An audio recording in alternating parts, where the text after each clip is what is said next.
আপনি একটু পরে মারা যান, কালকে এই মুহূর্তে আপনার ঘরে বিভিন্ন জন বলা বলি করবে, আহারে ও এইটা করছে, ও গতকালকে বাজারে গেছিল এই টাইমে। পরের দিন বলবে, আহারে ও এই শীতের কাপড়টা পরতো। তৃতীয় দিন বলবে, ও আসলে এই সেই। চতুর্থ দিন ভুলা যাবে আস্তে আস্তে। পঞ্চম দিন মোটামুটি আস্তে আস্তে 1-1.5 মাস যাবে।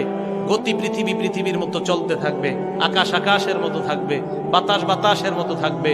আপনার বন্ধু টন্ধু যারা যার যার কর্মস্থানে সে মতোই করবে, কিন্তু আমি আপনি কবরে থাকতে হবে। এটাই চূড়ান্ত বাস্তবতা।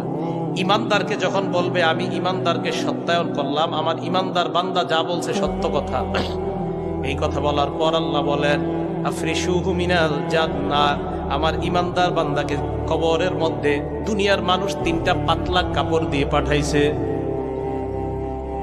আল্লাহ বলবে আফরিশুহু মিনাল জান্নাহ, আমার বান্দার কবরে আমার বান্দার শরীরে জান্নাতের পোশাক পরায়া দাও। এরা পাতলা কাপড় দিছে, ওকে জান্নাতের পোশাক পরাও। আফরিশুহু মিনাল জান্নাহ, তার কবরে জান্নাতের বিছানা বিছায়া দাও। ওয়ালবিসুহু মিনাল জান্নাহ ওয়াফতাহু লাহু বাবান ইলাল জান্নাহ। দেখেন কি কয়, ইমানদার বান্দার কবর থেকে জান্নাত পর্যন্ত একটা দরজা খুলে দাও, জান্নাত থেকে যেন ইমানদার বান্দা জান্নাতের নিয়ামতগুলা দেখতে পায়।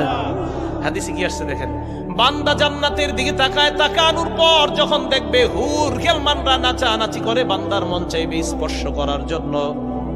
আল্লাহ বলবে থাম থাম, নাম কানাউমাতিল আরুস, বাসর রাতের দুলার মতো ঘুমিয়ে যা। লা ইউকিজুহু ইল্লা আহাব্বা আহলিহি, যাকে তার প্রিয়তমা ছাড়া অন্য কেউ ডাক দেয় না।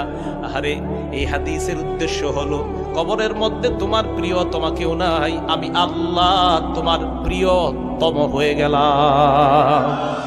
আল্লাহ প্রিয়তম, আমি কিয়ামতের মাঠে তোমাকে উঠাবো, ঘুমাও ঘুমাও।